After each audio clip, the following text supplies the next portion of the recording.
Thanks so much for tuning in to another edition of the Bloody Legends with Jai That Aussie Metal Guy and Jim Taylor. Make sure you're a bloody legend and hit that like and subscribe so you can keep up to date with all the great content from these bloody legends. G'day, how are you all going? It's Jai That Aussie Metal Guy here with Crank.com and with craniumradio.com. So today, tonight, this morning, wherever you are in the world, it's a great pleasure that I'm getting to have a chat with Beasto Blanco. We've got Chuck and Calico maybe jumping in as well. Chuck, thank you so much for joining me, man. I know he's rounding up with the latest single, Run For Your Life, which is an absolute bloody banger. You got the new album coming out, Kinetica, through COP International a little later in the year. Things are really, really rounding up for you guys since the formation. Yeah, man. Thanks for having us. Like you said, how did you describe it? It's a bloody freight train? Yes, dude. Pretty well. Yeah, man. Yeah, man. We're super, we're stoked. The enthusiasm for the new single Run For Your Life has been it's been overwhelming. It's been a bit bigger than we were expecting. I have a big imagination, and I thought this one's going to really do some damage, and it really has. People love it. The response has been overwhelming. Everybody wanting us to come to their town. They love the lyrics. They love the song. And man, do we have a record for them? I think every track on this new upcoming album is unique to itself. There's danger in every single song. There's times there's risk. There's emotions. All of it's really going to make you lean in, and everybody's going to get something out of it. And each time you listen to it, you'll probably get something else out of it as well. It's Beasto Blanco giving it hell, man. We're really going for it. And not only that, but working with Chris Harms from Lord of the Lost has really challenged us and challenged me and Calico to try something new. Stay in the Beasto Blanco lane, man, but don't be afraid to speed up or turn away and try something different. Stay in that lane, but at the same time, maybe just drive a different car through it. Exactly. It's a ripping film clip, and we'll keep talking about this track at the moment. And you did mention Chris Harms. Calico, thank you for joining us as well. Hey, yeah, absolutely. Pleasure to meet you too. We were just talking about the latest track, Run For Your Life there, and Chuck was going through a bit, but maybe you could tell me a little bit more about the film clip itself, because you directed it. And Chuck did mention Chris Harms there, who I absolutely fucking idolize. Lord of the Lost. Dude's a king, man. Isn't he? Amazing voice, and definitely one of those bands that people like yourselves need to know more of. So yeah, film clip. Yeah, I mean, so Run For Your Life was a concept that I sort of came up with visually. Chuck had this song that was so, like, when I first heard the title Run For Your Life, I was like, is that Beasto's kind of like stands on the soapbox of like 10 toes down, stand your ground, like kind of stuff. And I was like, Run For Your Life. And then he explained to me in this like really poetic way of, he's like, hunter and prey. It's like, man, the hunter runs. The hunter's running for its life, right? And it's like the concept of being able to like take hold of your destiny and go, I'm not going to stand here and let this happen to me.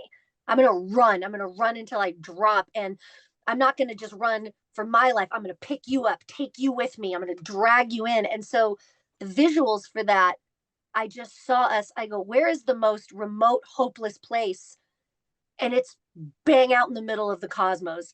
I mean, if you're stranded out there, that's it, man. And so I just kept envisioning us on this spaceship and whatever. And the great thing about Beasto is there is no, that's not going to work.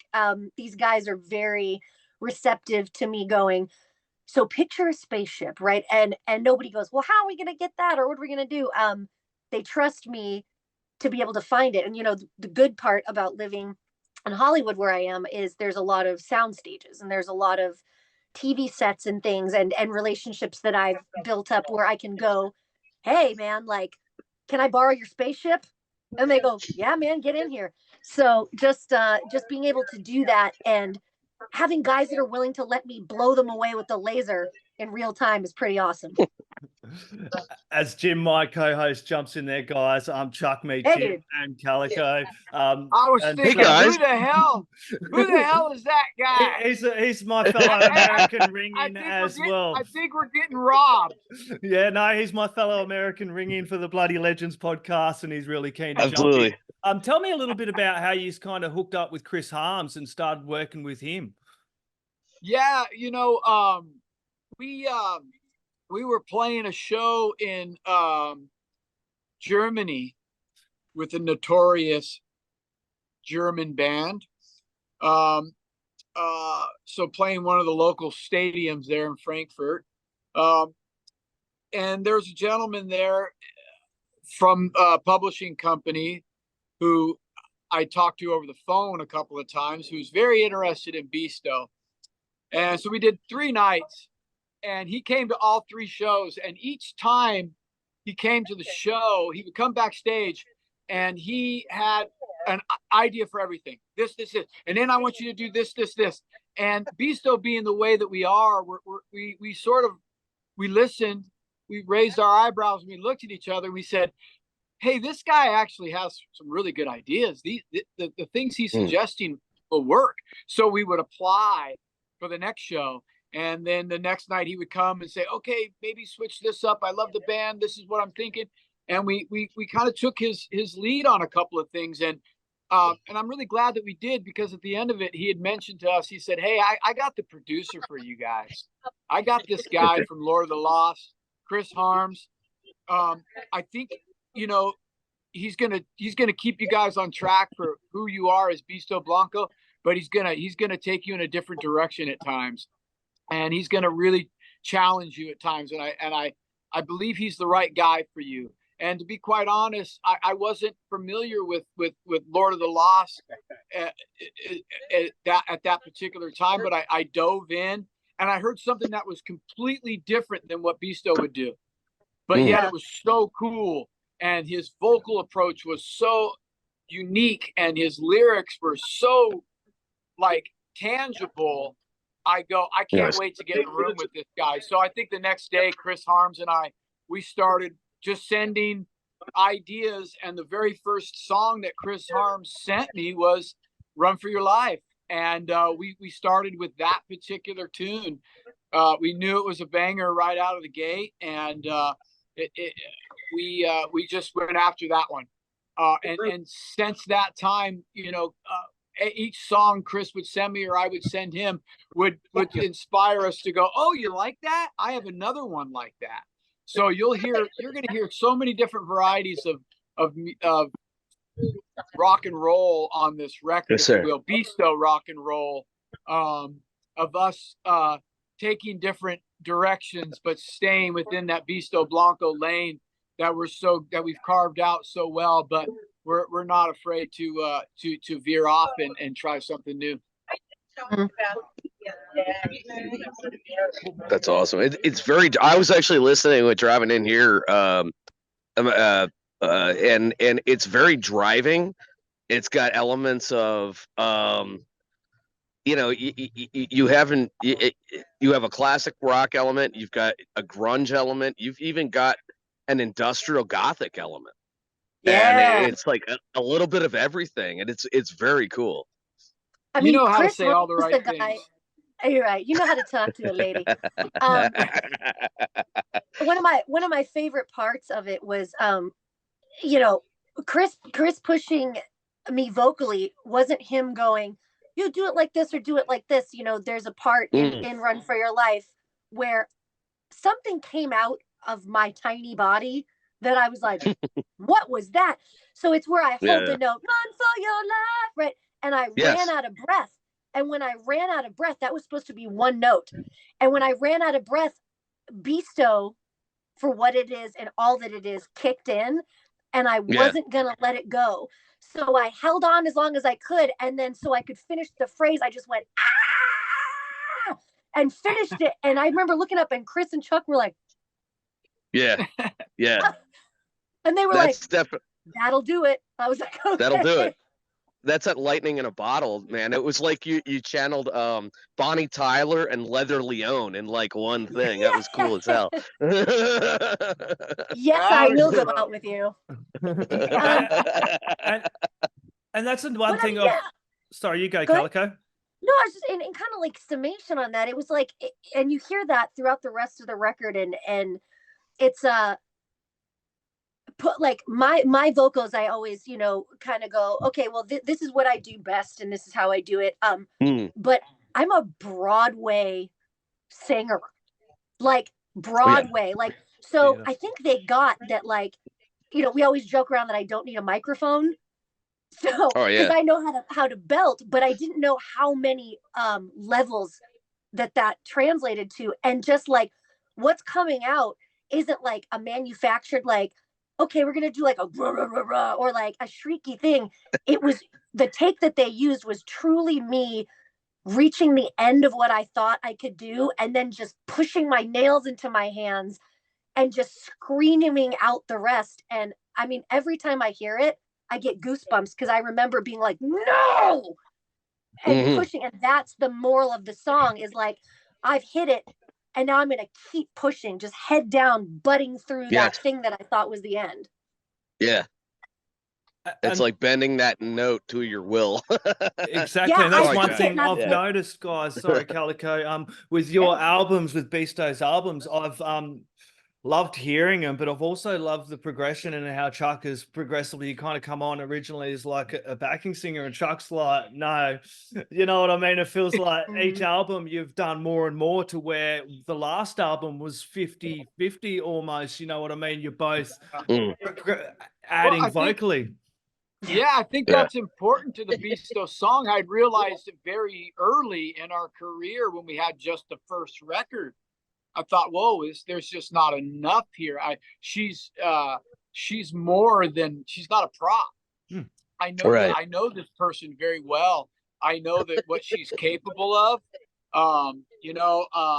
She is,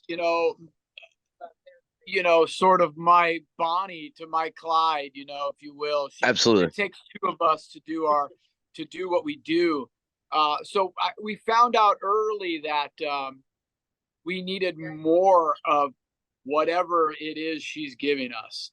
And so that just developed the character, the Machine Girl character. It developed Calico's ability to sing, and to sing more, and to sing different. Her and I both have a gift of being able to sing with a lot of power, but also we can sing very soft at the same time. She can do many things with her voices. With her voice. So I think you're going to hear that. The voices. Don't worry, we've all got some voices.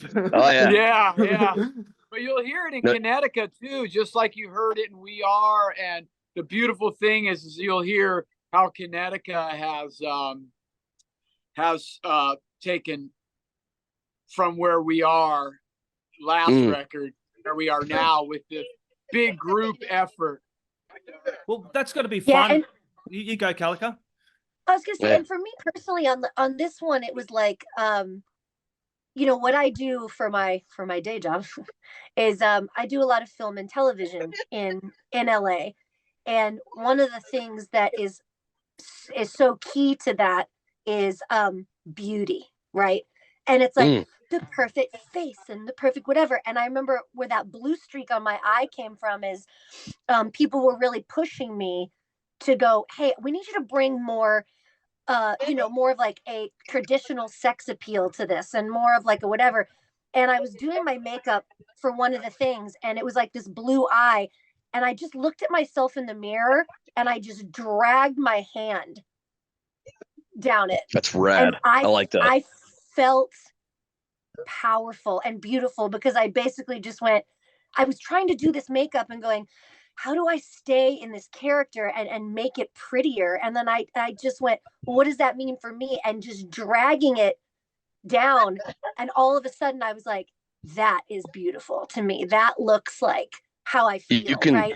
You can still be primal and beautiful all at once. You know what I mean? And that's exactly, well, that's who I wanted to sell it to. And the idea of if you find it compelling, the visual, it's, I mean, the reason that I have all the cuts and bruises and stuff like that is the weird fascination of, you look at something that's pretty to look at, right? And that's cool. But for me, this person you're talking to, and Chuck and I talk about this all the time, this is more of the character, right? This is a person I put on every day so I can go grocery shopping and I can do all that stuff. But really, if I Scooby-Doo pull the mask off, that thing is under this thing. And it's more of a, I want to show you all of the like scars and the punches that I cover up with my expensive foundation that's underneath this. And it's this great opportunity to be able to go, I find this compelling, I find this beautiful, and I want to show you where I got knocked in the face and kicked and got up anyway. And that is so compelling for me to show, because it's not playing it, it's showing it. The on Metallica's Death Magnetic, if you listen to the demos of the what would become that record, God forgive me, and I know their catalog inside and out. They have a song off Death Magnetic, and Hetfield has the lyrics, "Let the scars tell the story." And I was like, whoa. And he ended up not, I don't think he used it for the final version because it just didn't, it flowed. But I was like, let the scars tell the story. And like, you know, there's something to be said of that, you know, and that's why I think you're not just physical scars either, man. They're internal, mental, they're emotional. Yeah, for sure. Yeah. I mean, even a little insight into like the Run for Your Life video. Like I was born with an autoimmune disease that I've had since I was a kid, right? And one of the things that I've had since I was a kid, and like try going to a birthday party with ulcerative colitis as a kid, right? It's like no kid. Oh, no, that's not nice. I've got ileostomy at the moment, Calico. Living with an ileostomy.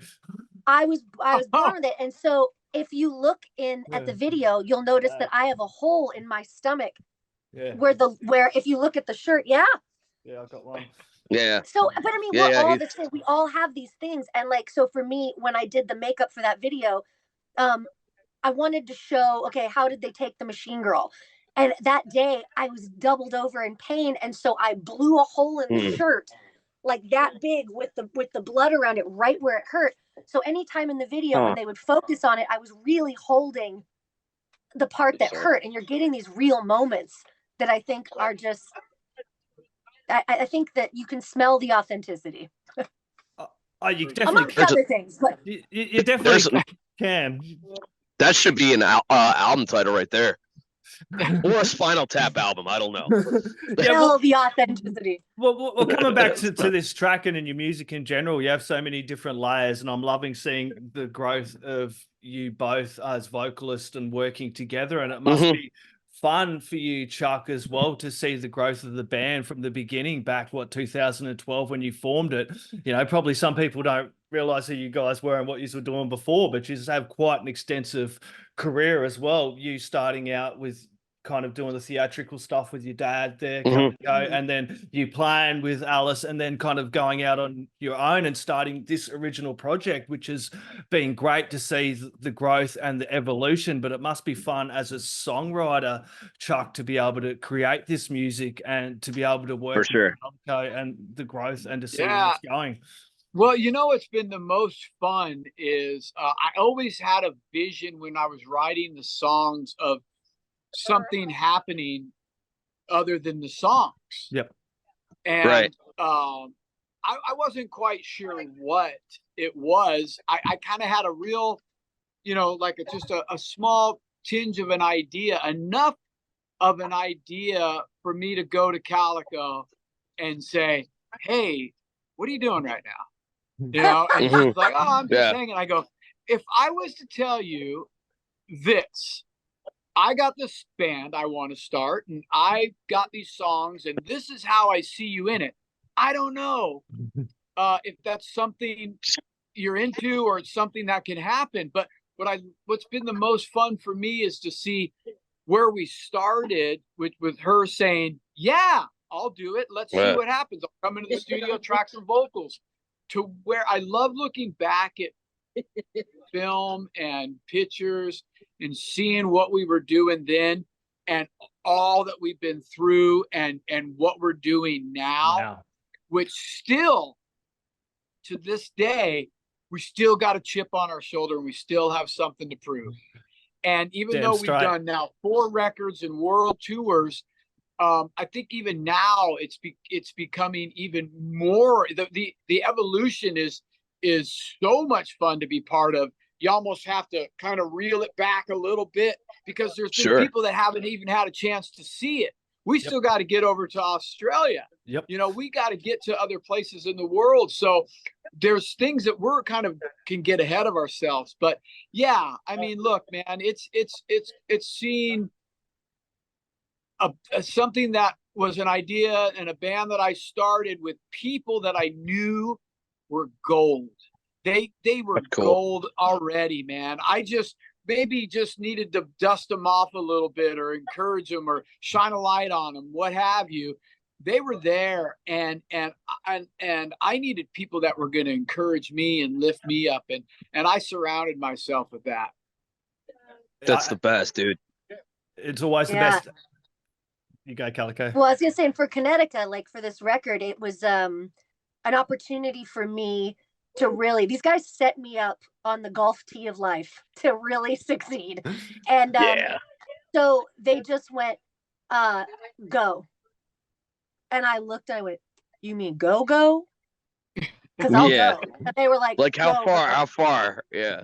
Yep. And so I was allowed to just like explode, which is where the name Kinetica came from, because for so long I've been involved in these amazing things like, you know, Alice Cooper and a bunch of film and TV and stuff, but it was someone else's parameters, someone else's world. So I could do so much in them without spoiling their vision of what it is that they wanted to do. So for Beasto, they kind of handed me over this concept, and like Kinetica is like, I'm always moving, partially because I'm pretty uncomfortable a lot of the time, my stomach and everything. I'm like, and so the kinetic movement of me doing this for years and years, and then finally they open the floodgates and I just Fifth Element, bah, and just like let it out. So we ended up doing 11 videos for 11 songs.